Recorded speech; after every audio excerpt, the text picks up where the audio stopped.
আল্লাহ রাব্বুল ইজ্জা ওয়াল জালালের দরবারে শুকরিয়া জ্ঞাপন করছি যে আল্লাহ তাআলা আমাদেরকে কোম্পানিগঞ্জ নোয়াখালী অ্যাসোসিয়েশনের উদ্যোগে বরকতের মাস রমাদানুল মুবারাকে ইফতারির পূর্ব মুহূর্তে কিছু দিনই কথা শুনবার জন্য একত্রিত হওয়ার সুযোগ করে দিয়েছে। আমরা সবাই পড়ে নিচ্ছি কালিমাতুশ শুকর, আলহামদুলিল্লাহ। সম্মানিত শুধু আমি সূরা কাহাফের একটা আয়াত তেলাওয়াত করেছি এবং আমি ভেবে এসেছি যে সূরা কাহাফ থেকে কিছু কথা আপনাদের সাথে আজকে শেয়ার করব ইনশাআল্লাহ বিইذنিল্লাহ। সূরা কাহাফের যে লেসন গুলো আছে, দ্য কি লেসনস ফ্রম সূরা আল কাহাফ বা দ্য প্রাইম লেসনস ফ্রম সূরা আল কাহাফ, এটা আপনাদের সাথে আমি শেয়ার করব ইনশাআল্লাহ বিইذنিল্লাহ। সূরা কাহাফ এটি মাক্কি সূরা, মক্কায় নাজিল হয়েছে। এটা কোরআনের একেবারে মিডলে অবস্থিত, 15 পারায়, কোরআনের 18 নম্বর সূরা। আপনারা অনেকে দেখে থাকবেন যে সূরা কাহাফের মধ্যে একটা শব্দ আছে ওয়ালিয়াতালাত্তাফ। যারা কোরআন পড়েছেন দেখে থাকবেন, না দেখলে আজকে বাসায় যে দেখবেন একটা শব্দ আছে ওয়ালিয়াতালাত্তাফ। দেখবেন কোরআনের মধ্যে এই শব্দটা বোল্ড করা, মোটা কালি দিয়ে লেখা, bold. This is the middle of the holy Quran. এটা কোরআনের একেবারে মাঝখানে এই শব্দটা, এর আগে যত আয়াত তারপরে ঠিক তত আয়াত। সুবহানাল্লাহি বিহামদিহি। This is the middle of the holy Quran এবং এটা সূরা কাহাফের মধ্যে আছে। ওয়ালিয়াতালাত্তাফ শব্দটা আপনারা দেখবেন। এবং এই সূরাটা নবুয়তির ৫ম বৎসরে নাজিল হয়েছিল, আবিসিনিয়াতে হিজরতের পূর্বে। তখন সাহাবীদের উপর, নমুসলিম সাহাবাদের উপর কঠিন অত্যাচার চলতেছিল, ভয়ঙ্কর ধরনের অত্যাচার। তো এই সূরাটা নাজিল করে আল্লাহ তাআলা ওনাদেরকে সান্ত্বনা দিলেন এবং বুঝাতে চাইলেন এই অত্যাচার, এই জুলুমের শিকার শুধু তোমরাই হচ্ছ না, এর আগেও হয়েছে অনেকে। 7 জন যুবক ছিল রোমান সাম্রাজ্যে, তারা তাদের ঈমান বাঁচানোর জন্য এরকম কষ্টের শিকার হয়েছিল এবং তারা যে স্বপ্ন দেখেছিল সেই স্বপ্ন আল্লাহ তাআলা বাস্তবায়ন করেছেন। তো এই ঘটনাগুলো শুনিয়ে বেসিক্যালি মক্কার যে নও-মুসলিম সাহাবারা, তাদেরকে আল্লাহ তাআলা সান্ত্বনা দিচ্ছিলেন যে ফ্রাস্ট্রেটেড হওয়ার কিছু নেই। ওয়ালা তাহিনু ওয়ালা তাহজানু ওয়া আনতুমুল আ'লাউনা ইন কুনতুম মুমিনিন। হতাশ হবে না, চিন্তিত হবে না, বিজয় তোমাদেরই হবে যদি তোমরা মুমিন হও, যদি তোমরা বিশ্বাসী হও, তোমাদের ঈমানের দাবিতে যদি তোমরা সত্যবাদী হও। এই সূরাটা নাজিলের একটা প্রেক্ষাপট আছে। মক্কার কুরাইশরা কোনোভাবেই যখন রাসূল সাল্লাল্লাহু আলাইহি ওয়াসাল্লামকে দমাতে পারছিল না, তখন তারা প্ল্যান করলো যে আমরা মদিনাতে যে মদিনার ইহুদিদের কাছ থেকে কিছু জেনে আসি। কারণ মক্কাবাসীদের নবী, রাসূল, ওহী, আখিরাত এগুলোর ব্যাপারে কোনো ধারণা ছিল না। তো ফলে তারা কুরাইশরা নজর ইবনে হারিস এবং উকবা ইবনে আবি মুঈত এই দুইজনকে পাঠালো, তোমরা মদিনায় যাও, মদিনায় ইহুদিরা থাকে, ইহুদিদের কাছে তাওরাত নাজিল হয়েছিল। They have idea regarding prophets and আখিরাত, আখিরাত কি, নবী কি, এগুলোর আইডিয়া তাদের আছে। তো তাদের দুইজনকে পাঠালো যে তোমরা যে তাদের জিজ্ঞেস করো যে আমাদের জ্ঞাতি ভাইদের মধ্যে থেকে একজন তো নবী দাবি করে, সে কি আসলেই নবী কিনা, আমরা কিভাবে বুঝবো? তো যেই চিন্তা সেই কাজ, তারা গেল মদিনাতে, মক্কা থেকে মদিনায়, যে খুলে বললো যে আমাদেরই এক ছেলে, আমাদেরই এক লোক বয়স 40 হওয়ার পর থেকে বলে আমি নবী, আমার কাছে ওহী আসে, আল্লাহ আমার কাছে বাণী পাঠায়, আর তিনি আমাকে বাণী বাহক করে পাঠিয়েছেন তোমাদের কাছে। এটা আসলে সত্য কিনা আমরা একটু কনফিউশনে আছি। তো ইহুদিরা বলল তোমরা যে তাকে 3টি প্রশ্ন করবে, যদি উত্তর দিতে পারে বুঝবে সত্য নবী। 1 নম্বরে জিজ্ঞেস করবে যে মুহাম্মদ বলো তো আসহাবে কাহাফ কারা, আসহাবে কাহাফ সম্পর্কে তোমরা কি জানো? যে সূরাটার নাম সূরাতুল কাহাফ। কাহাফ মানে হচ্ছে কেইভ, গুহা, মানে গুহাবাসী। 7 জন যুবক এই গুহার ভিতরে আশ্রয় নিয়েছিল ঈমান বাঁচানোর জন্য। মুহাম্মদ তুমি যদি সত্য নবী হও বলো এই ঘটনাটা কি। 2 নম্বরে তাকে জিজ্ঞেস করবে জুলকারনাইন বাদশা সম্পর্কে কি জানে, সে কিছু জানে কিনা। 3 নম্বর তাকে জিজ্ঞেস করবে মা হুয়া রূহ, রূহ কি, যে রূহটা দেহে ঢুকলে মানুষ নড়ে চড়ে, প্রাণবন্ত একটা অ্যানিমেশন থাকে, এটা বের হয়ে গেলে সে ডেড বডি, লাশ হয়ে পড়ে থাকে। What is the origin of রূহ, স্পিরিট। এই 3টা প্রশ্নের উত্তর যদি জানে তাহলে আসলেই সে সত্য নবী। তারা এসে জিজ্ঞেস করলো মুহাম্মদ বলো আসহাবে কাহাফ কারা, বলো জুলকারনাইন কে, বলো রূহ কি। এই 3টা প্রশ্নের উত্তর যদি করতে পারো তাহলে বুঝবে তুমি সত্য নবী। রাসূল সাল্লাল্লাহু আলাইহি ওয়াসাল্লাম বললেন ঠিক আছে যাও, আগামীকাল উত্তর বলে দেব। তিনি ইনশাআল্লাহ বলতে ভুলে গেলেন। রাসূল সাল্লাল্লাহু আলাইহি ওয়াসাল্লামের ধারণা ছিল প্রতিদিনই তো জিবরাইল কোরআনের আয়াত নিয়ে আসে, তো তারই ধারাবাহিকতায় আগামীকাল আসবে, আমি জিজ্ঞেস করে নিব এই 3টা প্রশ্নের উত্তর। তারপরের দিন সবাই এসে হাজির, কিন্তু জিবরাইল আলাইহিস সালাম আসেনি। রাসূল সাল্লাল্লাহু আলাইহি ওয়াসাল্লাম একটু বিব্রতকর পরিস্থিতিতে বললেন, তারা বললো তুমি তো আজকে অ্যাপয়েন্টমেন্ট দিয়েছো, ডেট দিয়েছো, বলো উত্তর বলো। রাসূল সাল্লাল্লাহু আলাইহি ওয়াসাল্লাম বললো আজকে না, আগামীকাল বলে দিলাম। রাসূল সাল্লাল্লাহু আলাইহি ওয়াসাল্লাম ইনশাআল্লাহ কথাটা আর মনে করতে পারতেছেন না। এরপরের দিনও তারা এসে হাজির, কিন্তু রাসূল সাল্লাল্লাহু আলাইহি ওয়াসাল্লাম উত্তর দিতে পারতেছেন না। তারপরের দিন এভাবে পিছাচ্ছেন, রাসূল সাল্লাল্লাহু আলাইহি ওয়াসাল্লাম ডেট দিচ্ছেন। এভাবে একদিন, 2 দিন, 3 দিন না, 15 দিন। কয়দিন?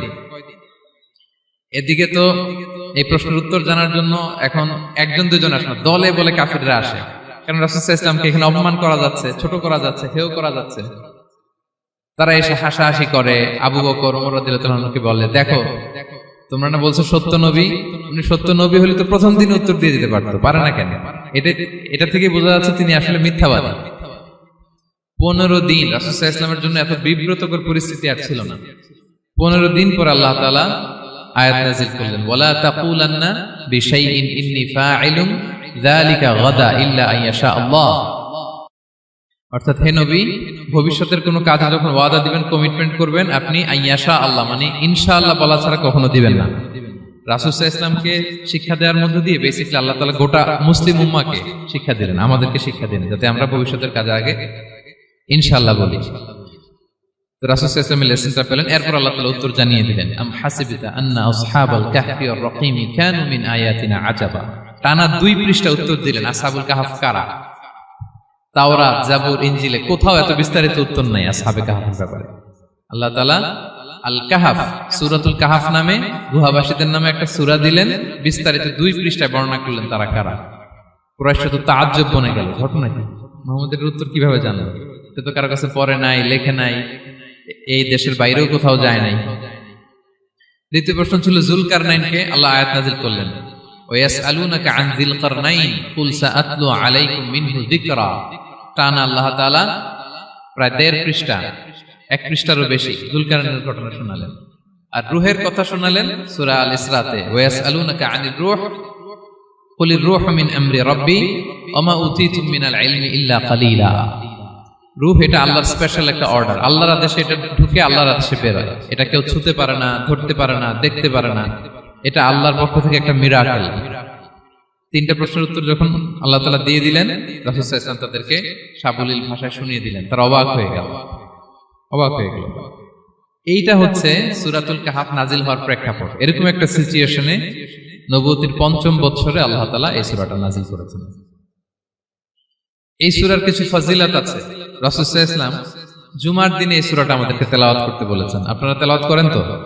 সূরা কাহফ যদি জেনে না থাকেন আজকে থেকে করবেন। রাসূল সাল্লাল্লাহু আলাইহি ওয়াসাল্লাম বলেছেন যে জুমার দিনে যে এই সূরা কাহফ তেলাওয়াত করবে, মান ক্বারাআ সূরাতাল কাহফি ফি ইয়াউমিল জুমআতি আদাআ লাহু মিনান নূরি মা বাইনাল জুমআতাইন। 2 জুমার মাঝখানে আল্লাহ তাআলা এই জুমার সময়টাকে তার জন্য আলোকিত করে দেয়। কি করে দেয়? আলোকিত করে দেয়। একটা নূর তার জন্য সেট করে, এই নূর তাকে হেদায়েতের পথে অবশিষ্ট রাখে। এটা হচ্ছে একটা। তাহলে জুমার দিন আমরা সূরা কাহফ তেলাওয়াত করব, মনে করি এটা সুন্নাহ। জুমার দিনের সুন্নাহগুলোর মধ্যে থেকে একটা সুন্নাহ হচ্ছে সূরা কাহফ তেলাওয়াত করা। আবার আরেকটা হাদিসে রাসূল সাল্লাল্লাহু আলাইহি ওয়াসাল্লাম বলেছেন, মান হাফিযা 10 আয়াতিন মিন আউয়ালি সূরাতিল কাহফি উসিমা মিন ফিতনাতিদ দাজ্জাল। যে ব্যক্তি সূরা কাহফের প্রথম 10 আয়াত মুখস্থ করবে, সে দাজ্জালের ফিতনা থেকে মুক্তি পাবে। দাজ্জালের নাম তো আপনারা শুনেছেন, ভয়ঙ্কর ডেঞ্জারাস একটা ক্যারেক্টার। পৃথিবীর শুরু থেকে শেষ পর্যন্ত এর চেয়ে বড় ফিতনা আসেনি, আসবেও না। দাজ্জালের ফিতনা, সে তার এক চোখ থাকবে, আরেক চোখ এরকম বন্ধ থাকবে, এখানে লেখা থাকবে কাফারা। কোনোভাবেই তাকে দমানো যাবে না, হত্যা করা যাবে না। আল্লাহ নবী ঈসা আলাইহিস সালাম তাকে হত্যা করবেন। তো যে ব্যক্তি সূরা কাহফ তেলাওয়াত করবে, সূরা কাহফের প্রথম 10 আয়াত বিশেষ করে মুখস্থ রাখবে, আল্লাহ তাআলা উসিমা মিন ফিতনাতিদ দাজ্জাল, দাজ্জালের ফিতনা থেকে তাকে বাঁচাবেন। তা আমরা দাজ্জালের ফিতনা থেকে বাঁচতে চাই কি চাই না? আমরা যেন সূরা কাহফের প্রথম 10 আয়াত মুখস্থ করি, সূরা কাহফ যেন জুমার দিন আমরা তেলাওয়াত করি। So now the question arises, what is the relationship of Suratul Kahf with Dajjal? দাজ্জালের সাথে সূরা কাহফের রিলেশনটার কারণ কি? একটা মেকানিজম তো এখানে আছে। এত সূরা থাকে, রাসূল সাল্লাল্লাহু আলাইহি ওয়াসাল্লাম কেন বলেন যে সূরা কাহফ পড়লে দাজ্জালের ফিতনা থেকে বাঁচবে? কারণটা কি? এর কারণ হচ্ছে দাজ্জাল আমাদেরকে যে সমস্ত জিনিস দিয়ে ফিতনায় ফেলবে, ওই ফিতনাগুলোর সলিউশন আল্লাহ তাআলা সূরা কাহফের ভিতরে রেখে দিয়েছেন। দাজ্জাল চারটা জিনিস দিয়ে আমাদেরকে ফিতনায় ফেলবে। ট্রায়াল অফ ফেথ, এক নাম্বার। ইমানের পরীক্ষা সে আমাদেরকে ফেলবে, আমাদের বিশ্বাস নিয়ে ছিনিমিনি খেলবে সে। এটার সলিউশন আছে সূরা কাহফ, আমি বলবো আস্তে আস্তে। 2 নম্বরে দাজ্জাল আমাদেরকে ফিতনায় ফেলবে দ্য ট্রায়াল অফ ওয়েলথ, সম্পদ দিয়ে সে আমাদেরকে ফিতনায় ফেলবে। 3 number the trial of knowledge, জ্ঞান দিয়ে সে আমাদেরকে ফিতনায় ফেলবে। 4 number the trial of power, ক্ষমতা দিয়ে সে আমাদেরকে ফিতনায় ফেলবে। দাজ্জাল চারটা জিনিস দিয়ে আমাদেরকে পরীক্ষায় ফেলবে। কয়টা? 1 হচ্ছে ইমানি পরীক্ষা, 2 হচ্ছে সম্পদ দিয়ে পরীক্ষা, 3 হচ্ছে জ্ঞান দিয়ে পরীক্ষা, 4 হচ্ছে ক্ষমতা দিয়ে পরীক্ষা। সে ইমানের পরীক্ষায় আমাদেরকে ফেলবে। সে এসে বলবে আমি তোমার রব, এবং এটা প্রমাণ করার জন্য যা যা দরকার আল্লাহ তাআলা তাকে সব দিবেন, সে সব করতে পারবে। সে বলবে আমি তোমার রব। যদি বিশ্বাস না হয়, তোমার বাবাকে যদি জীবিত করে বিশ্বাস করবে, অনেকে বলবে হ্যাঁ আমার আব্বাকে জীবিত করে দেখান, তো তার বাবাকে ঠিকই সে জীবিত করে ফেলবে। আসলে শয়তান তার বাবার সুরাত নিয়ে সামনে দাঁড়াবে, আরে তাই তো, এটাই তো আমার বাবা, এটাই তো আমার দাদা। মানুষ ফিতনায় পড়ে যাবে, ইমানের ফিতনায়। সে ভাববে আসলে এটাই বোধহয় আমার রব, এবং তাকে এত ক্ষমতা দেয়া হবে, তার ডান দিকে থাকবে জান্নাত, বাঁ দিকে জাহান্নাম। তার কাছে আল্লাহ এটা দিবে, যে তার কথা শুনবে তাকে সে জান্নাতে ঢুকাবে, কিন্তু জান্নাতে ঢুকে সে জাহান্নামের শাস্তি ভোগ করবে। এটা তার বাইরের মানুষ বুঝবে না, অ্যাপারেন্টলি এটা জান্নাত। আর যে তাকে মানবে না, তাকে সে জাহান্নামে ফেলবে, কিন্তু জাহান্নামে ঢুকলেও সে জান্নাতের নাজ নেয়ামত ভোগ করবে। তাহলে এই যে ইমানের ফিতনায় সে ফেলে দিবে আমাদেরকে। তো ইমান কি করে বাঁচাবো, এটা সলিউশন আমি শোনাবো আপনাদের। 2 নম্বরে সে আমাদেরকে সম্পদ দিয়ে ফিতনায় ফেলবে। যার যা লাগবে সে তাই দিতে পারবে, যা লাগবে। সে যদি আকাশকে বলে আকাশ বৃষ্টি দাও, যাকে তারা মানবে ওই এলাকায় বৃষ্টি হবে, সুজলা সুফলা শস্য শ্যামলা হবে, সে সমস্ত এলাকা ফল মূলে ভর্তি হবে, বরকত আর বরকত। আর যে এলাকার লোকেরা, জনপদের লোকেরা তাকে মানবে না, সে বলবে ওখানে বৃষ্টি হবে না, হবেও না, ওখানে খরা, দুর্ভিক্ষ, মাটি ফেটে চলছে, মানুষ না খেয়ে মরবে, মহামারী, দুর্ভিক্ষ দেখা দেবে। তখন বিশ্ববাসী মনে করবে এটাই বোধহয় আমাদের রব। তার মানে সম্পদ দিয়ে ফিতনায় ফেলে দিবে। 3 নম্বর হচ্ছে নলেজ, তার জ্ঞানের কাছে গোটা বিশ্ব হার মানে। পূর্বের পরের যত জ্ঞান আছে সব আল্লাহ তাকে দিবে। ইলমুল আউয়ালিন ওয়াল আখিরিন, এমন কোন প্রশ্ন নেই যেটা দিয়ে তাকে আটকানো যায়। যাই জিজ্ঞেস করবেন সব জানতা, সব বলে দেয়। ভবিষ্যৎবাণী বলে দিবে, বলবে আগামীকাল ওইখানে অমুক দেশে বোমা বিস্ফোরণ হবে, হবে ওইখানে, ওখানে দুর্ভিক্ষ হবে, হবে, ভূমিকম্প হবে, হবে। সে যা বলবে তাই হবে। তার জ্ঞানের এই বহর দেখে মানুষ ফিতনায় পড়ে যাবে। 4 নম্বর হচ্ছে দ্য ট্রায়াল অফ পাওয়ার, ক্ষমতা। তার ক্ষমতার সামনে সবকিছু একেবারে ছিন্ন বিচ্ছিন্ন হয়ে যাবে, এত ক্ষমতা হবে তার। সে যেমনটি বলবে তেমনটি করতে হবে, বাতাসের চেয়ে দ্রুত বেগে সে এক দেশ থেকে আরেক দেশে চলে যাবে। তো তার এই সমস্ত অলৌকিক ক্ষমতা দেখে মানুষ ফিতনায় পড়ে যাবে। এবং এই ফিতনা, এই পরীক্ষার মুহূর্তগুলোতে মানুষ কিভাবে নিজেকে ধরে রাখবে তার সলিউশন আল্লাহ তাআলা সূরা কাহফে দিয়েছেন। এই 4টা ফিতনা থেকে বাঁচার জন্য আল্লাহ সূরা কাহফে 4টা ঘটনা উল্লেখ করেছেন। কয়টা? 1 নাম্বার হচ্ছে আসহাবে কাহফ, যুবকদের ঘটনা, 7 জন যুবকদের ঘটনা। ইমান কি করে বাঁচাবেন, সলিউশন ওখানে। সম্পদের ফিতনা থেকে কিভাবে নিজেকে বাঁচাবেন, এজন্য একজন বাগানওয়ালার ঘটনা আল্লাহ সেখানে বলেছেন। জ্ঞানের ফিতনা থেকে কি করে বাঁচবেন, এজন্য আল্লাহ তাআলা মুসা আলাইহিস সালাম এবং খিজির আলাইহিস সালামের ঘটনা সেখানে উল্লেখ করেছেন। আর ক্ষমতার ফিতনা থেকে কি করে বাঁচবেন এটা বোঝানোর জন্য আল্লাহ তাআলা যুলকারনাইনের ঘটনা উল্লেখ করেছেন। 4টা ফিতনা থেকে বাঁচার জন্য কয়টা ঘটনা? 4টা ঘটনা। আমরা তাহলে একটা একটা করে ঘটনা শুনি, আমরা একটু উদ্ধার করার চেষ্টা করি যে কি কি সলিউশন আল্লাহ তাআলা আমাদের বাতলে দিলেন। 1 নম্বর হচ্ছে আসহাবে কাহফের ঘটনা। এটা 250 খ্রিস্টাব্দের সময়কালে রোমান সাম্রাজ্যের একজন বাদশা ছিল, নাম দাকিয়ানুস, প্রতাপশালী বাদশা, পৌত্তলিক, মূর্তির পূজা করে। ঈসা আলাইহিস সালাম বিদায় নিয়েছেন, 250 বছর হলো। তো সব নবীর ধর্মই কিন্তু ইসলাম, যদিও আমরা নাসারা বলি, ইহুদি বলি, সব নবীদের ধর্মই কি ইসলাম। তো তিনি ছিলেন পৌত্তলিক, মূর্তির পূজা করত। আর তার এলাকায় কেউ যদি ঈসা আলাইহিস সালামের নাম নিত, আখিরাতে বিশ্বাস করত, আল্লাহ বিশ্বাস করত, তাদেরকে তারা পাথর মেরে হত্যা করত। এজন্য ভয়ে কেউ ঈসাই ধর্মে ঈমান আনত না, মানে ইসলামে ঈমান আনত না। এই রাজার ভয়ে সবাই মূর্তির পূজা করত। কিন্তু 7 জন যুবক ছিল, তারা স্রোতে গা ভাসিয়ে দেয়নি, স্রোতের বিপরীতে তারা ঈমান নিয়ে দাঁড়িয়েছে। তারা ঈসা আলাইহিস সালামের রেখে যাওয়া সত্য ধর্মের উপর ঈমান এনেছিল, আখিরাতে তারা বিশ্বাস করত। তো এই 7 জন যুবকের কথা ছড়াতে ছড়াতে রাজা দাকিয়ানুসের কাছে চলে যায়। উনি তো রেগে মেগে আগুন ডেকে পাঠালো 7 জনকে। তাদেরকে জিজ্ঞেস করলো, তোমরা কাকে মানো? বলতেছে, এক আল্লাহকে মানি। সাহসী, খুবই সাহসী। বলতেছে, তুমি কি জানো তোমরা কার সামনে কথা বলতেছো? আমি তো তোমাদেরকে মৃত্যুদণ্ড দিতে পারি। তারা বলে, দেন, কিন্তু আমরা সব বিসর্জন দিলেও ঈমান বিসর্জন দিতে পারবো না। সুবহানাল্লাহ। উনি বললেন, তোমরা যুবক মানুষ, রক্ত গরম, আবেগে কথা বলতেছো, 3 দিন সময় দিলাম, যাও, ঈসার নাম ভুলে যাও, আখিরাত ভুলে যাও, আল্লাহর নাম ভুলে যাও। 3 দিন পরে তোমাদেরকে আবার ইন্টারভিউ নেব। ওই দিন যদি একই কথা বলো, পাথর মেরে 7 জনকে দুনিয়া থেকে উড়িয়ে দিবে। তারা চলে গেল। এবার 7 বন্ধু মিলে পরামর্শ করতে লাগলো, কি করতে পারি আমরা, এই গুণে ধরা সমাজকে আমরা কিভাবে বাঁচাবো, এই পৌত্তলিকতার ছোবল থেকে এই ইফসিস নগরীকে বাঁচাবো কি করে। নগরীটার নাম ছিল ইফসিস নগরী। বর্তমানে এটা তুরস্কের ইজমির শহরে অবস্থিত। এখনো জায়গাটা প্রত্নতাত্ত্বিকদের ইয়েতে এটা সংরক্ষিত, এখনো টুরিস্টরা যায়। তো তারা বলল, আমরা ঈমান বিসর্জন দিব না, যদি আমরা ওদের কথা মেনে নিই আমরা তো মুশরিক হয়ে গেলাম, চলো আমরা এক কাজ করি, আমরা এলাকা ছেড়ে দিই। এই 7 যুবক আল্লাহর উপর ভরসা করে তারা বাড়ি ঘর আত্মীয় স্বজন সব ছেড়ে দিয়ে, লোকালয় ছেড়ে দূরে একটা পাহাড়ের ভেতরে আশ্রয় নিল। পাহাড়ের ভেতরে একটা গুহা ছিল, এই গুহাকেই আরবিতে বলে আল কাহাফ। কি বলে? এই সূরার নাম কি? সূরাতুল কাহাফ। তো তাদের সাথে সাথে একটা কুকুরও যাচ্ছিল।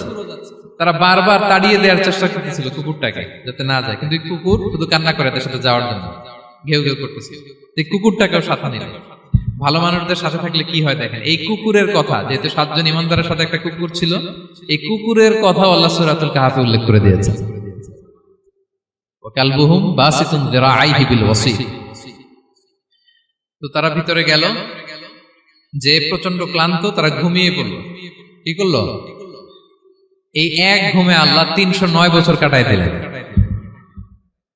কয়শো 9 বছর?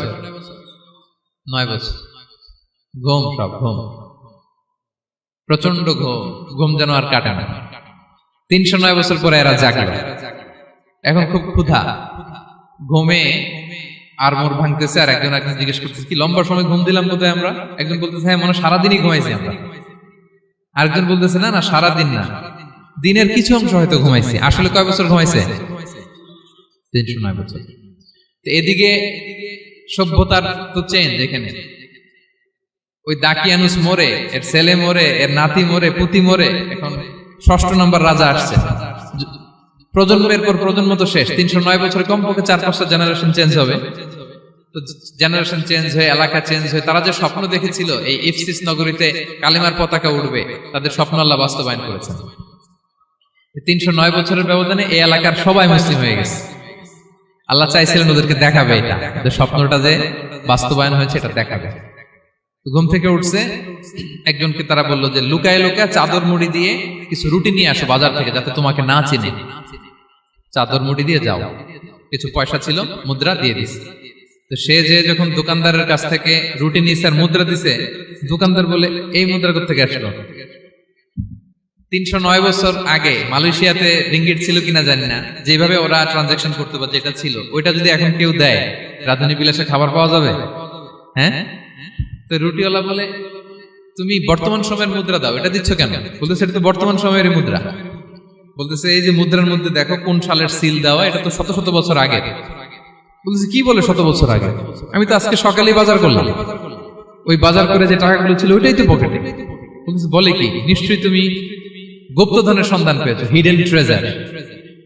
বলো, মানে তার সাথে এদের কথাবার্তা কিছু মিলতেছে না। পরে তাকে ধরে ওই সময়কার রাজার কাছে নিয়ে গেছে। ওই রাজা আবার মুসলিম, সবাই মুসলিম তখন। সে যা বলে এরাও কেউ বিশ্বাস করে না, এরাও যা বলে এও বিশ্বাস করে না। আর এলাকা এর বাড়িঘর আসবে কোত্থেকে? এর নাতি পুতি যা আছে 5-6 পুরুষ তো মরে সবাই কবরে। তখন তার কথা শুনে সবাই অবাক। তো এটা মিলানোর জন্য তারা 309 বছর আগের দাকিয়ানুস বাদশার সরকারি যে নথিপত্র, এই পুরাতন ছিঁড়া নথিপত্র তারা বের করলো। বের করে দেখে ঠিকই দাকিয়ানুস নামে এক বাচ্চা ছিল, আর অনেক শত শত বছর আগে মোস্ট ওয়ান্টেড 7 জন যুবক ছিল যাদের ব্যাপারে এক্সিকিউশনের অর্ডার ছিল। এখন দেখে তারা অবাক। লম্বা ঘটনা আমি খুব শর্ট করে বলতেছি। পরে সবাই মিলে তাকে সহ ওই গুহায় গেল। গুহায় যাওয়ার পরে সে বাকিদেরকে ডাকতে গুহার ভিতরে ঢুকলো। আল্লাহ তাআলা 7 জনকে ওইখানে মৃত্যু দিয়ে দিলেন। চিরকালের জন্য এই 7 জন ঘুমায় পড়ল। আর এলাকাবাসী রাজা সহ ওইখানে তারা একটা মসজিদ নির্মাণ করলো। This is the story of আসহাবে কাহাফ। তো এলাকাবাসী যদিও মুসলিম হয়েছিল, কিন্তু আখিরাতের ব্যাপারে তাদের একটা সন্দেহ ছিল যে আসলে মানুষ মরার পরে কি আবার জীবিত হবে, মৃত্যুবরণ করার পরে আবার মানুষ জীবিত হবে। তাদের মনের মধ্যে একটা সন্দেহ ছিল যে আসলে মারা গেলে মানুষ আবার উঠতে পারে। তাদের এই সন্দেহ দূর করার জন্য আল্লাহ তাআলা এই 7 জনকে 309 বছর ঘুম পাড়িয়ে আবার জীবিত করলেন। সুবহানাল্লাহ বিহামদিহি। তাহলে ঈমান কিভাবে বাঁচাতে হয় এটার প্রেরণা আমরা এই 7 যুবকের কাছ থেকে পাই। এখানে যেটা আমরা শিখি প্রিয় ভাইরা, 1 নম্বর লেসন হচ্ছে আমাদের গুড কোম্পানি লাগবে, রাইটাস পিপল, মানে আমাদের সার্কেলটা ভালো হইতে হবে। তাদের 7 জনের সার্কেলটা খুব ভালো ছিল, ফলে তারা বিপথে যায় নাই এবং তারা এমন শক্ত সিদ্ধান্ত নিয়েছে যে আল্লাহ তাআলা সেটাতে বরকত দিয়েছেন, গোটা সমাজকে আল্লাহ তাআলা চেঞ্জ করে দিয়েছেন। এটা হচ্ছে 1 নম্বর লেসন। আপনি ঈমান বাঁচাতে হলে আপনার সার্কেল ভালো লাগবে। খুঁজবেন যে এলাকায় যাবেন ওখানে নামাজি সার্কেল কারা আছে, ওখানে জ্ঞানী গুণী সার্কেল কারা আছে, ওখানে ভালো কাজ করতে চায়, একে অপরকে সহযোগিতা করে, কল্যাণের পথের যাত্রী কারা আছে খুঁজতে হবে আপনাকে। খুঁজে ওই সার্কেলে আপনি যুক্ত হবে, তাইলে ঈমান বাঁচানো যাবে। ক্লিয়ার? 2 নাম্বার হচ্ছে conflict between believers and disbelievers it's universal. সত্য মিথ্যার লড়াই এটা চিরন্তন, আজীবন থাকবে। এটা ওনাদেরও ছিল, এখনো আমাদের লড়াই করে যেতে হচ্ছে, আমাদের ভবিষ্যৎ প্রজন্মও করবে। এই লড়াইটা আমরা করে যেতে চাই। কি বলেন? হ্যাঁ, থামা যাবে না? আমরা থামতে আসিনি, আমরা এই লড়াইটা করে যাব। আমরা সত্যের কথা বলেই যাব ইনশাআল্লাহ। বলেন। 3 নাম্বার হচ্ছে যে লেসনটা আমরা পাই, অনেকগুলো লেসন, আমি খুব প্রেসাইজলি বলতেছি। যুবকরা চাইলে একটা সমাজকে পাল্টে দিতে পারে। এই পৃথিবীতে যত বড় বড় বিপ্লব হয়েছে এগুলো যুবকরা এনেছে। তারা হচ্ছে সভ্যতা গড়ার কারিগর। আসহাবে কাহাফ আমাদের এই সময়ের নওজওয়ানদের জন্য প্রেরণা। তারা আমাদের জন্য প্রেরণার বাতিঘর। তারা যেমনি ঈমানকে রক্ষা করেছে, আমাদের যুবকরা চাইলেও তাদের ঈমানি চেতনাতে স্পিরিট দিয়ে সমাজটাকে পাল্টে দিতে পারে। কি বলেন? এখানে বেশিরভাগই তো যুবক। হ্যাঁ, গুড সার্কেলে থাকবেন তো আপনারা? সত্যের পক্ষে সবাই থাকবেন তো? আল্লাহ তাআলা কবুল করুন। আচ্ছা, এবার 2 নাম্বার ছিল সম্পদের ফিতনা, কিভাবে বাঁচবেন। আসহাবে কাহাফের পরে সূরা কাহাফে আল্লাহ তাআলা একজন বাগানওয়ালার ঘটনা বলেছে। 2 জন বন্ধু, একজন একটু গরিব, সে বিশ্বাসী, আরেকজন ধনী, সে অবিশ্বাসী। তাকে আল্লাহ তাআলা বিশাল বড় খেজুরের বাগান আর আঙ্গুরের বাগান দিয়েছেন, বিশাল অনেক বড় বিজনেস ম্যাগনেট। তো এই সম্পদের অহংকার সে করত। সে প্রায় তার গরিব বন্ধুকে বলতো যে তোর চেয়ে আমার সম্পদও বেশি, সন্তানও বেশি, জনবল বেশি, লোকবল বেশি, অর্থবল বেশি, সব বেশি। অহংকারে তার পা মাটিতে পড়ত না। আর সে আখিরাতে অবিশ্বাস করত এবং সে বলতো যে এই সম্পদ আমারে বাঁচাবে, চিরকাল আমাকে স্মরণীয় করে রাখবে, এই সম্পদ কোনোদিন যাবে না। অনেক বড় বড় ধনীরা আছে, তারা এরকম মনে করে যে আমি এত বড় সিআইপি, হ্যাঁ, আমি এত বড় বিজনেস ম্যাগনেট, এই দিন বোধহয় আর চেঞ্জ হতে পারে না, আমার আজীবনই বোধহয় এত পাওয়ার থাকবে, এত সম্পদ থাকবে। এটা ভুল ধারণা। এটা কি ভুল ধারণা? এই যে তুরস্কে দুর্ভিক্ষ হইল না, আপনারা দেখছেন না যে অনেক সম্পদের মালিক বাড়ি ঘর ভেঙে রাস্তার পকেট। এখন ওই যে রিফিউজিদের জন্য যে খাবার আসছে ওখানে লাইনে দাঁড়াইছে, কারণ এখন লাইনে না দাঁড়ালে খাবারও তো মিলবে না। 1000 কোটি টাকার মালিক ছিল, ভেঙে চুরে সব শেষ। এখন রিলিফের নেওয়ার জন্য দুস্থদের কাতারে ওখানে দাঁড়াইছে, কারণ দাঁড়াইলেই কিছু খাবার পাওয়া যাবে, খিচুড়ি পাওয়া যাবে, তা না হলে তো খাবারটাও মিলবে না। এই যে বঙ্গবাজারে আগুন লাগলো আমাদের বাংলাদেশে, 20টা 25টাও দোকান ছিল অনেকের যাদের অন্যান্য বিজনেস আছে তারা হয়তো সার্ভাইভ করতে পারতেছে, কিন্তু এমনও অনেক ব্যবসায়ী ছিল সব শেষ, জ্বলে পুড়ে তার টাকা পয়সা পুঁজি স্বপ্ন সব শেষ।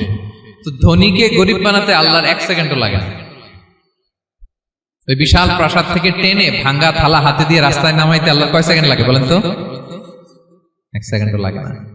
সো এই লেসনটা কিন্তু আমাদের নিতে হবে। এবং ওই ব্যক্তির নসিবে তাই ঘটেছিল, সে যখন অহংকার করতেছিল আল্লাহ তাআলা আকাশ থেকে হুসবান একটা আগুন পাঠালেন।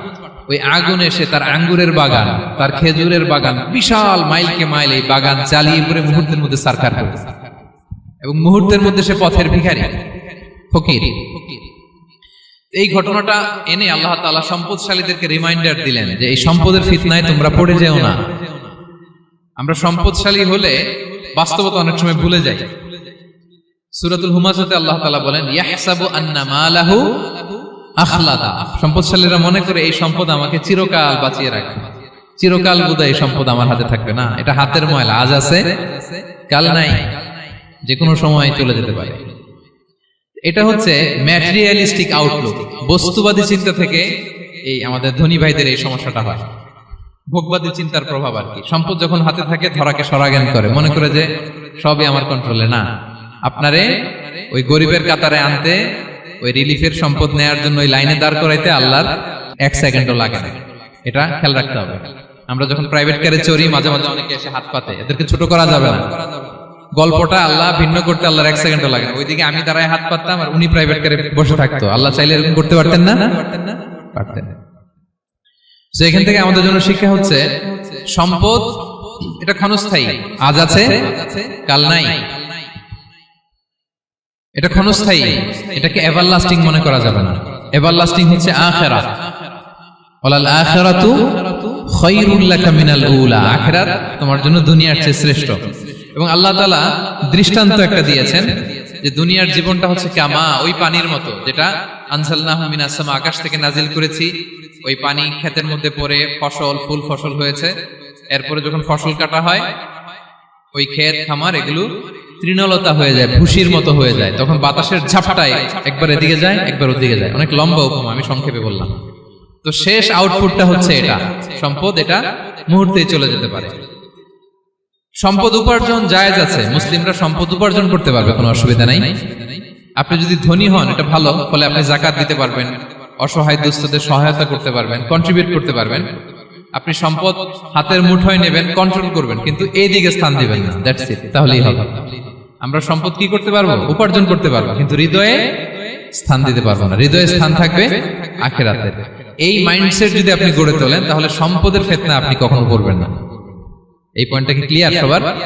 ক্লিয়ার। 3 নাম্বার ফিতনা ছিল কিসের ফিতনা দেখি কে বলতে পারে?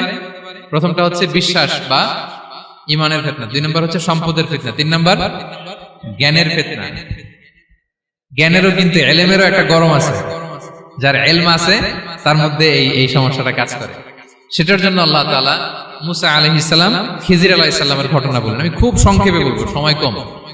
মুসা আলাইহিস সালাম হচ্ছে বনি ইসরাইলের নবী, আর খিজির আলাইহিস সালাম কেউ বলেছেন নবী, কেউ বলেছেন আল্লাহর ওলি। আসলে আরবিতে ওনার নাম খদির, আমরা বাংলায় বলি খিজির। খদির মানে সবুজ। উনি যে কোনো জায়গায় বসলে ওখানে মরা গাছ, লতা পাতা এগুলো সবুজ হয়ে যেত।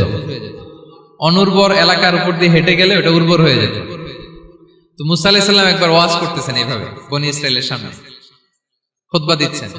হঠাৎ এক লোক দাঁড়ায় বলে, ইয়া নবী আল্লাহ, মান আ'লামু ফিল আরদ, বর্তমান পৃথিবীতে সবচেয়ে জ্ঞানী কে? মুসা আলাইহিস সালাম বলেন, ফাকালা আনা, আমি। কি বললেন?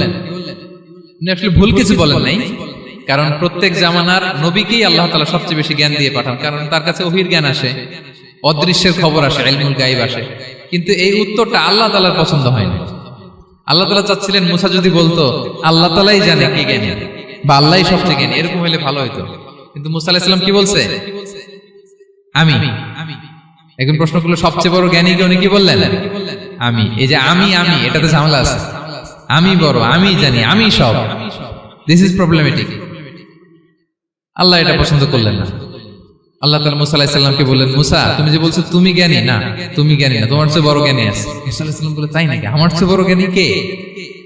তো আল্লাহ তাআলা বললেন, ইযহাব ইলা মাজমাইল বাহরাইন, 2 সাগর বা 2 নদীর মিলনস্থলে যাও, ওখানে আমার এক বান্দা আছে তোমার চেয়েও জ্ঞানী। মুসা আলাইহিস সালাম বললেন, তাই নাকি? তো আল্লাহ, আমি কিভাবে চিনি উনি কোথায় থাকে, কিভাবে বুঝবো? আল্লাহ বললেন, একটা বড় মাছ নাও, এটাকে ফ্রাই করো, এটাকে ফ্রাই করে একটা ঝুড়ির ভেতরে নাও, যেখানে এই মাছটা সাগরে ঢুকে যাবে ওখানে আমার বান্দাকে পাবে। তো উনি ওনার সহযোগী ইউশা ইবনে নুনকে নিয়ে হাঁটতে লাগলেন। হাঁটতে হাঁটতে এক জায়গায় ক্লান্ত হয়ে পাথরের পাশে বিশ্রাম নিলেন। ওই পাথর থেকে আবার এক ধরনের পানি বের হয়, এই পানিটারে বলে আবে হায়াতের পানি, মা উল হায়াত, জীবন নদীর পানি। এই পানি কোনো মৃত প্রাণী বা বস্তুর গায়ে লাগলে ওটা জীবিত হয়ে যায়। তো ওনারা পাথরে হেলান দিয়ে বিশ্রাম নিচ্ছিলেন, ওই পানি ওই ফ্রাই করা মাছের গায়ে লাগার সাথে সাথে মাছ জীবিত হয়ে ঝুড়ি থেকে বের হয়ে সাগরে ঢুকে গেছে। ওনারা আর খেয়াল করেন না। এরপর আবার হাঁটতে লাগলেন। হাঁটতে হাঁটতে যখন ক্লান্ত শ্রান্ত তখন বলে, এই ইউসা, আমাদের ওই মাছ ফ্রাই মাছটা দাও, এখন খাই। ঝুড়ি খুলে দেখে মাছ নাই। মাছ গেল কোথায়? তখন ইউসা বলল, হয়তো আমরা যে পাথরের ওখানে বিশ্রাম নিয়েছিলাম ওখানে আমরা মিসিং, ওখানে হারাই ফেলছি। চলো চলো, আরে ওদিকে তো যাইতে হবে আমাদের। উনি গেলেন, যে দেখে মাছ যে জীবিত হয়ে বালুর দিকে নাড়াচাড়া করতে করতে সাগরে ঢুকে গেছে, ওখানে দাগ আছে। মুসা আলাইহিস সালাম ঢুকলেন সুরঙ্গ, ঢুকে দেখে চাদর গায়ে দিয়ে এক লোক শুয়ে আছে। সালাম দিলেন, আসসালামু আলাইকুম। ওই লোক চাদর আর সরায় না, ভিতর থেকে বলতেছে ওয়ালাইকুম আসসালাম। তো চাদরের ভিতর থেকে উনি বলে, মান আন, তুমি কে? মুসা আলাইহিস সালাম বললেন, আনা মুসা, আমি মুসা। উনি বলেন, মুসা বনি ইসরাইল, বনি ইসরাইলের মুসা? বললেন, হ্যাঁ। কেন এসেছো? এবার চাদর খুললেন, বলতেছে আপনার কাছ থেকে কিছু শিখতে আসছি। আল্লাহ বলছে আপনি নাকি সবচেয়ে বড় জ্ঞানী। আমি ভুল করে বলে ফেলছিলাম আমি, আল্লাহ বলছেন যে আপনি নাকি জ্ঞানী। বলতেছে না, তুমি আমার জ্ঞান নিতে পারবে না, ওই ধৈর্য শক্তি তোমার নাই। মুসা আলাইহিস সালাম বললেন যে আপনি যে কোনো শর্তে আমাকে একটু রাখেন কয়েকদিন আপনার সাথে, আমি রাজি। বললেন না, তুমি পারবে না। মুসা আলাইহিস সালাম জোর করতে লাগলেন। অবশেষে খিদির আলাইহিস সালাম রাজি হলেন। বললেন, শর্ত হচ্ছে আমি যাই করি আর না করি আমাকে কোনো প্রশ্ন করা যাবে না। মুসা আলাইহিস সালাম বললেন, ওকে। সফর শুরু হলো। সামনে নদী, এক লোক তাদের নৌকা দিয়ে নদী পার করাই দিল। নদী পারাপারের পর খিজির আলাইহিস সালাম লাঠি দিয়ে নৌকার তলাটা ছিদ্র করে দিলেন। মুসা আলাইহিস সালাম বললেন, ইন্না লিল্লাহি, এটা আপনি কি করলেন? ওরা আমাদেরকে নদী পার করে দিল, আর যে ভাড়াটা আসছিল এটাও নিল না, আমাদেরকে সম্মান দেখলো, আপনি নৌকা ছিদ্র করে দিলেন।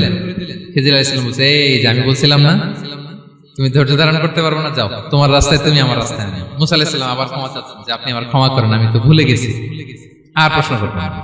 চলতে লাগলেন। হঠাৎ বাচ্চারা খেলতেছে, এক বাচ্চাকে ধরে হত্যা করলেন খিজির আলাইহিস সালাম। এবার তো মুসা আলাইহিস সালাম রেগে গেছে, আপনি করলেনটা কি? নিষ্পাপ ফুলের মতো শিশুকে হত্যা করলেন। খিজির আলাইহিস সালাম বলে, এই যে আমি জানতাম যে তুমি ধৈর্য ধারণ করতে পারবে না, তোমার রাস্তা এক, আমার রাস্তা এক, যাও। এবার মুসা আলাইহিস সালাম করজোর করতেছে যে this is the last chance, একটা ফাইনাল চান্স দেন, একটা সুযোগ দেন, আর আমি প্রশ্ন করব না, এটাই লাস্ট। বললেন, ওকে ঠিক আছে। হাঁটতে হাঁটতে এক ইহুদি বসতির সামনে যে হাজির, দুজনই খুব ক্ষুধার্ত, খাবার চাইলো, এরা আবার কৃপণ, খাবার দিল না। তো খিজির আলাইহিস সালাম বললেন, ঠিক আছে, খাবার যেটা দিচ্ছেন আমরা চলে যাই। যাওয়ার পথে দেখতেছে এই এলাকার একটা দেয়াল ভেঙে পড়ে যাবে। উনি বললেন, মুসা চলো এটা ঠিক করে দেই। দুইজন মিলে প্রচন্ড ক্ষুধায় এটা সেটা এনে দেয়ালটা তৈরি করতেছে। মুসা আলাইহিস সালাম তো এমনি রাগী, পেটে আবার ক্ষুধা, আবার বলছে কিছু বলাও যাবে না। তিনি এবার আর প্রশ্ন করেন, বলতেছে ওরা এত কিপটামি করলো আর আপনি এটা করে দিলেন, আপনি তো চাইলে এটা টাকা নিতে পারতেন, পারিশ্রমিক নিতে পারতেন চাইলে। এই কথা বলার পর খিজির আলাইহিস সালাম বললেন, হাদা ফিরাকু বাইনি ওয়া বাইনি, এখানেই তোমার আর আমার সেপারেশন, আর সামনে আগানো যাবে না, তোমার কোনো ধৈর্যই নেই। তো এতটুকু তোমাকে আমি বলি যে আমি একটাও আল্লাহর আদেশ ছাড়া করি নাই, আল্লাহর আদেশে আমি করেছি। কি? এক নম্বর হচ্ছে ওই যে আমাদের ভাড়া নিতে চাইলো না, আমাদেরকে পার করে দিল, নৌকাটা ছিদ্র করেছি কারণ এই এলাকায় একজন জালিম বাদশা আছে, সে নৌকা পেলেই গরিব মাঝিদের নৌকা সিজ করে নিয়ে যায়। তো এটাকে যখন তলায় ছিদ্র করে দিছি, এই রাজার লোকেরা এসে দেখবে যে এটা তলা ছিদ্র, পানি ঢুকতেছে, এটা নিবে না, ওরা পরে সামহাও এটা রিপেয়ার করে চালাইতে পারবে। মুসা আলাইহিস সালাম বলে, সুবহানাল্লাহ, তাই তো, এটা তো আমি বুঝতে পারি নাই। আর ওই ছোট শিশুটাকে হত্যা করছি, ও অনেক বড় জালিম হবে এলাকা, তার ফিতনায় এলাকাবাসী তটস্থ থাকবে, সে তার মা বাবাকেও জাহান্নামে নেবে, এজন্য আল্লাহ তাআলা আদেশ দিয়েছেন আমাকে, আল্লাহর আদেশে আমি তাকে হত্যা করেছি। মুসা আলাইহিস সালাম বললেন, তাই তো, এটা তো অনেক ভালো কাজ করছেন। তাইলে বলতেছে, তাহলে ওইটা বলেন, খাবারও দিল না, এত কৃপণ, এদের দেয়াল কেন ঠিক করতে গেলেন আপনি? তখন তিনি বললেন যে আসলে এটা একটা ইয়াতিমদের ঘর ছিল, দুইটা ইয়াতিম শিশু, তাদের বাবা মা খুব ভালো ছিল, আর এই দেয়ালের নিচে আছে গুপ্তধন, এই দেয়ালটা পড়ে যাবে, এই গুপ্তধন তারা ছোট মানুষ নিতে পারবে না, এলাকাবাসী তাদেরকে বঞ্চিত করে নিয়ে যাবে। আমি দেয়াল গড়ে দিলাম যাতে করে তারা যখন প্রাপ্তবয়স্ক হয় নিজেদের সম্পদ নিজেরা বুঝে নিতে পারে। সুবহানাল্লাহ বিহামদিহি। মুসা আলাইহিস সালাম বলে, তাই তো, এগুলো তো আমি বুঝতে পারি নাই। তো এই ছিল খুব সংক্ষিপ্ত পরিসরে মুসা আলাইহিস সালাম খিজির আলাইহিস সালামের ঘটনা। তো রাসূল সাল্লাল্লাহু আলাইহি ওয়াসাল্লাম বুখারীতে একটা চমৎকার কথা বলেছেন। তিনি বলেছিলেন, ওয়াদিদনা আন্না মুসা সাবার হাত্তা ইউকাসসা আলাইনা মিন আমরিহিম। রাসূল সাল্লাল্লাহু আলাইহি ওয়াসাল্লাম বলেছিলেন, ইস, আমার ভাই মুসা যদি আরেকটু ধৈর্য ধরতো তাহলে আরো কিছু অজানা তথ্য আমরা জানতে পারতাম।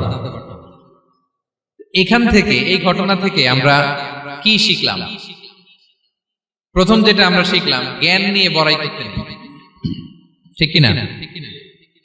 জানার কোনো শেষ নেই, জাননেওয়ালার উপরও জাননেওয়ালা আছে, জ্ঞানীর উপরও জ্ঞানী আছে। আপনি কিছু জেনেই মনে করবেন না আমি সব জানি। আপনার চাইতেও বেশি জ্ঞানী অনেকে আছে। অনেক সময় বক্তার চাইতেও শ্রোতারা অনেক জ্ঞানী। হয়তো এখানে এমন অনেক জ্ঞানী লোক আছে যার ধারে কাছেও আমরা কেউ নেই, হতে পারে। সো আমি সব জানি, এটা ভুল, এটা শয়তান বলে। এটা কে বলে? শয়তান বলে। আবু নাওয়াস একটা কবিতা লিখেছেন, ওয়াকুল লিমান ইয়াদদাঈ ফিল ইলমি ফালসাফাতান হাবাসতা শাইআন ওয়া গাবাত আনকা আশিয়াউ। কেউ যদি বলে আমি সব জানি, তুমি তাকে বৃদ্ধাঙ্গুলি দেখিয়ে বলো আপনি কিছুই জানেন না, আপনি অল্প কিছু জেনেছেন, জানার এখনো অনেক বাকি। তাহলে মুসা আলাইহিস সালামের এই ঘটনা জিজ্ঞেস করা হলো, কে জ্ঞানী? উনি বললেন, আমি জ্ঞানী। এরকম কি আমরা কখনো বলবো? না। সবচাইতে বড় জ্ঞানী কে? ওয়া ফাওকা কুল্লি যী ইলমিন আলীম। সবচাইতে বড় জ্ঞানী আল্লাহ তাআলা। সো জ্ঞান নিয়ে আমরা অহংকার করব না। 2 নম্বর যে শিক্ষাটা আমরা পাই, ওই যে নৌকা দিয়ে পারাপার হচ্ছিল, তখন একটা চড়ুই পাখি এসে সাগরের মধ্যে মুখ দিয়েছিল। তো খিজির আলাইহিস সালাম বললেন, মুসা, তুমি কি চড়ুই পাখিটা দেখতে পাচ্ছ? হ্যাঁ, দেখতে পাচ্ছি।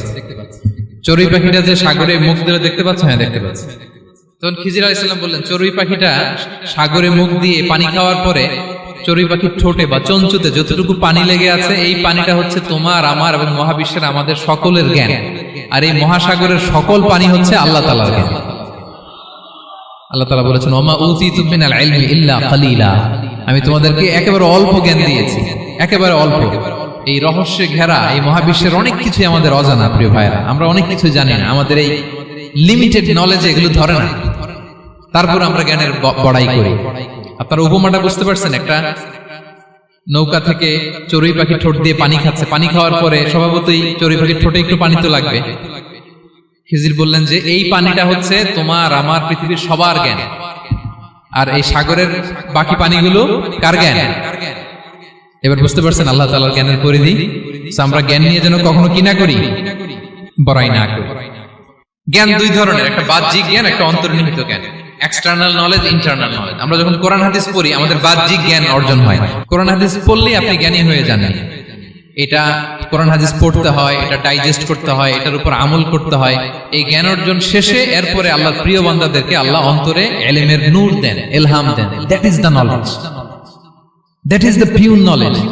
আপনি হাফেজে কোরআন হয়ে ভাবেন না আপনি সব জানেন, আপনি বুখারী মুখস্থ করে ভাবেন না সব জানেন। এই সব জ্ঞান অর্জন করার পরে ইলমের নূর হাসিল হয়, সেটা আল্লাহ সবারে দেয় না।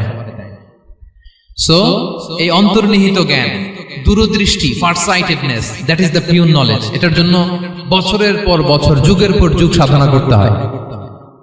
সেটার জন্য এই জ্ঞান অর্জনের জন্য 3টা জিনিস করতে হয় ইলমের নূর অর্জনের জন্য। কয়টা? 1 হচ্ছে বিনয়, 2 হচ্ছে সফর, 3 হচ্ছে সবর। আবার বলি, 1 হচ্ছে বিনয়, 2 হচ্ছে সফর, 3 হচ্ছে সবর। আল্লাহ তাআলা আল্লাহর নবীকে তাওরাত দেওয়ার পরেও আরো ট্রেনিং সেশন করাইছেন খিজির আলাইহিস সালামের কাছে। যাও, ওনার কাছে গেলে তুমি ছোট হবা, নত হবা। জ্ঞান যদি আমি নিতে চাই আমাকে ছোট হইতে হবে। ধরেন একটা গ্লাস থেকে একটা খালি গ্লাসে পানি ঢালবো, তো যেটাতে নেওয়া হবে এটা উপরে থাকলে হবে? যে গ্লাসটার মধ্যে পানি আছে এটা উপরে থাকবে, ওইটা ব্ল্যাঙ্ক গ্লাসের মধ্যে পড়বে। আপনি নলেজ, ইলম নিতে চাইলে আপনাকে নিচে থাকতে হবে, উনি উপরে থাকবেন। আপনার শায়েখ আপনাকে দিবে, আপনার উস্তাদ আপনাকে দিবে, আপনার মুর্শিদ আপনাকে দিবে। বুঝতে পেরেছেন? তাহলে আমাদেরকে হাম্বলনেস লাগবে। শিখতে হইলে হাম্বল হইতে হয়, বিনয়ী হইতে হয়। আচ্ছা, 2 নাম্বার সফর করতে হয়। এটা আল্লাহ মুসা আলাইহিস সালামকে দিয়ে করাইছেন, যাও পিছে পিছে উস্তাদের পিছে পিছে ঘুরো। তো এজন্য সফর করতে হয়। এখন ঘরে বসে অনেক কিছু জানা গেল, উস্তাদের সান্নিধ্য লাগে, সফর করতে হয়। আমাদের ক্লাসিক আলেমরা হাদিস কালেকশনের জন্য শহরকে শহর সফর করতেন। এখন আমাদের আলেমরা দেওবন্দে যায়, মিশরে যায়, মদিনায় যায়। এখানকার মালয়েশিয়ান স্টুডেন্টরা দেশে বিদেশে যে নলেজ অর্জন করে। সফর আপনাকে লাগবে। তাহলে বিনয়, সফর, 3 নম্বরে কি? সবর। ধৈর্যশীল হইতে হবে। দেখেন মুসা আলাইহিস সালাম বারবার প্রশ্ন করে ফেলতেছেন, বারবার ওয়াদা ভঙ্গ করতেছেন। এরকম করলে হবে না। ধৈর্য লাগবে। ধৈর্যের বলে বলিয়ান হলে তখনই আপনার মধ্যে ইলম আসবে। তাহলে জ্ঞানের ফিতনায় পড়ার আর আমাদের কোনো সম্ভাবনা আছে? আমরা বিনয়ী হব, আমরা জ্ঞান আল্লাহর দিকে ফিরাই দেব, আমরা বলবো উনি সবচেয়ে ভালো জানেন। পারা যাবে তো ইনশাআল্লাহ? আচ্ছা, আমি একেবারে শেষ পর্যায়ে চলে আসছি, 2 মিনিটের মধ্যে শেষ করে দিচ্ছি। 3 নাম্বার ছিল কিসের ফিতনা? 4 নাম্বার ক্ষমতার ফিতনা। এই ফিতনা থেকে বাঁচার জন্য সর্বশেষ আল্লাহ তাআলা যুলকারনাইনের ঘটনা বলেছেন। অনেক বড় বাদশা ছিলেন, পৃথিবীতে 4 জন বাদশা গোটা বিশ্ব শাসন করেছেন। 2 জন কাফির, 2 জন মুমিন। কাফির একজন হচ্ছে নমরুদ, যিনি ইব্রাহিম আলাইহিস সালামকে আগুনে ফেলেছিলেন। আরেকজন হচ্ছে বখতে নাসার, যাকে ইংরেজিতে বলে নেবুচারনেজার দ্য সেকেন্ড, দ্বিতীয় নেবুচারনেজার। তারা কোনো নির্দিষ্ট এরিয়ার বাউন্ডারির বাদশা না, গোটা বিশ্বের বাদশা ছিলেন। এই 2 জন কাফির। আর 2 জন বাদশা ছিলেন গোটা বিশ্বকে শাসন করেছেন, তারা ছিলেন মুমিন। একজন হচ্ছে সুলাইমান আলাইহিস সালাম, আল্লাহর নবী। আরেকজন হচ্ছে যুলকারনাইন, গোটা বিশ্ব শাসন করেছেন, প্রাচ্য থেকে পাশ্চাত্য সব জায়গায় তিনি গিয়েছেন, ইসলামের বাণী প্রচার করেছেন, জালিমদেরকে শায়েস্তা করেছেন। তো এরকম দিক বিদিক তিনি জয় করতেছিলেন। অনেকে যুলকারনাইনকে আলেকজান্ডার দ্য গ্রেটের সাথে গুলিয়ে ফেলে না। ম্যাসিডোনিয়াতে যে আলেকজান্ডার দ্য গ্রেট ছিল, উনি আর যুলকারনাইন এক নন। যুলকারনাইন হচ্ছে আল্লাহ তাআলার প্রিয় একজন বান্দা, অনেক বড় সাহসী বীর পুরুষ ছিলেন, গোটা বিশ্বে ইসলাম প্রচার করেছেন। করতে করতে করতে করতে অনেক বড় ঘটনা, আমি সব শেষের ঘটনাটা বলি। উনি জর্জিয়া, বর্তমান যে জর্জিয়ার তিবলিসি এরিয়া, এখানে এসে একটা এলাকার সন্ধান পেলেন, যারা ওনাকে এসে বলল যে এখানে একটা জঙ্গলি গ্রুপ আছে যাদের নাম ইয়াজুজ মাজুজ, তারা এসে আমাদের উপর হামলা করে। হে যুলকারনাইন, আমরা আপনাকে ট্যাক্স কালেক্ট করে দিচ্ছি, আপনি তাদের মাঝে আর আমাদের মাঝে একটা প্রাচীর তৈরি করে দেন। আপনারা ইয়াজুজ মাজুজের নাম শুনেছেন না? ইংরেজিতে বলে গগ ম্যাগগ। নূহ আলাইহিস সালামের 4 সন্তান ছিল, হাম, সাম, ইয়াফাস, কানাআন। এই ইয়াফাসের বংশধর হচ্ছে ইয়াজুজ মাজুজ, জঙ্গলি, হাজার হাজার শুধু বংশ বিস্তার করে। তারা এসে লোকালয়ে মানুষের উপর আক্রমণ করে, তাদের গবাদি পশু এগুলো ছিনিয়ে নেয়, ফলমূল খেয়ে ফেলে। তো যুলকারনাইন বাদশার কাছে যখন বিচার দেওয়া হলো, উনি বললেন ঠিক আছে, তোমাদের ট্যাক্স দেয়া লাগবে না, তোমরা শারীরিক পরিশ্রম করে আমাকে সাহায্য করো। তো উনি বর্তমানে হচ্ছে এক পাশে কৃষ্ণ সাগর, ব্ল্যাক সি, আরেকদিকে কাস্পিয়ান হ্রদ বা কাস্পিয়ান সাগর, এর মাঝখানে 1200 কিলোমিটার লম্বা মাউন্টেন রেঞ্জ, পাহাড়ি এরিয়া, আপনারা গুগলে দেখবেন। এইখানে 2 পাহাড়ের মাঝখানে ফাঁকা জায়গায় তিনি বড় বড় লোহার পাত প্রথিত করলেন, গেড়ে দিলেন। এরপরে তামা, সীসা গালিয়ে বিশাল একটা ওয়াল তৈরি করলেন। এটা যুলকারনাইন উনার বানানো ওয়াল বা ড্যাম, প্রাচীর। এখন আর ইয়াজুজ মাজুজ আসতে পারে না, ওরা আর আসতে পারে না। ওরা প্রতিদিন এটা ভাঙার চেষ্টা করে, কিন্তু ভাঙতে ভাঙতে আরেকটু ভাঙলেই ভেঙে যাবে। ওরা বলে আগামীকাল ভেঙে ফেলবো, ইনশাল্লাহ বলতে ভুলে যায়। এজন্য এরপরের দিন এসে দেখে আবার এটা আগের মতো হয়ে আসছে। কিয়ামতের আগ দিয়ে ওদের মধ্যে এই ইনশাআল্লাহর প্রেরণা আসবে। তাদের একজন বলে উঠবে, আগামীকাল ইনশাআল্লাহ আমরা এটা ভেঙে খান খান করে দেব, ঠিকই ভেঙে ফেলবে। তখন তারা ভেঙে চুরে কুটি কুটি ইয়াজুজ মাজুজের দল এসে হামলে পড়বে। সামনে পড়বে তাবারিয়া সাগর, একদল এসে তাবারিয়া সাগর এমন ভাবে খাবে, এই দল যাওয়ার পরে আরেক দল এসে এখানে যে সাগরে যে পানি ছিল এটা কল্পনাই করতে পারবে না। তারা পৃথিবীতে ফিতনা ফাসাদ করবে। ঈসা আলাইহিস সালাম তখন আসবেন, দোয়া করবে আল্লাহ তাআলার কাছে মুমিনরা, একটা মহামারী দিবে আল্লাহ তাআলা ইয়াজুজ মাজুজের মধ্যে, ওরা মরে যাবে সব। এরপর বিশাল এক পাখি এসে তাদেরকে আল্লাহর মর্জি মাফিক এমন এক জায়গায় ফেলে আসবে, কেউ জানবে না। তো তারা যে পচে গলে মাটির সাথে মিশেছিল, এই গলিত লাশ থেকে মাটি খুব উর্বর হয়ে যাবে। এরপর আল্লাহ তাআলা পৃথিবীর মধ্যে বারাকা দিবেন, কিছু রোপণ করলে তাড়াতাড়ি ফুলে ফেপে বড় বড় ফলমূল হচ্ছে। তো এটা কিয়ামতের আলামতের অন্য কোনো আলোচনায় হয়তো আমরা বলবো। তো যুলকারনাইন তিনি বিশাল এখানে প্রাচীর তৈরি করে দিয়েছিলেন, এবং প্রাচীর তৈরি করে দিয়ে তাদেরকে বলেছিলেন যে যতদিন আল্লাহ তাআলা চাইবেন এটা থাকবে, এবং যেদিন আল্লাহ তাআলার আদেশ আসবে এটা ভেঙে খান খান হয়ে যাবে। তার মানে দেখেন, এত পাওয়ারফুল, এত শক্তিশালী, এত ক্ষমতাধর হওয়ার পরেও তিনি তার ক্ষমতাকে কার দিকে ফিরিয়ে দিয়েছেন? যে আল্লাহ যতদিন চাইবে এই প্রাচীর টিকে থাকবে, যেদিন আল্লাহ তাআলার আদেশ আসবে এই প্রাচীর ভেঙে খান খান হয়ে যাবে। সো আমরা ক্ষমতার দেখা পেলে, চেয়ার একটা পেলে আমরা যেন জালিম হয়ে না উঠি, এটা হচ্ছে এখান থেকে শিক্ষা। আমরা যেন জুলুম না করি। উনি সম্পদের মালিক ছিলেন, ক্ষমতার মালিক ছিলেন, কিন্তু উনি যে আল্লাহর বান্দা এটা ভুলে যান নাই। আমরা যখন ক্ষমতাশীল হই, আমরা যখন প্রধানমন্ত্রী হই, আমরা যখন প্রেসিডেন্ট হই, আমরা যখন পাওয়ারফুল হই, আমাদের সবচেয়ে বড় পরিচয় যে আমরা আব্দুল্লাহ, আল্লাহর গোলাম, এটা আমরা ভুলে যাই। আমাদের আসল পরিচয় কি? আমরা আল্লাহর গোলাম।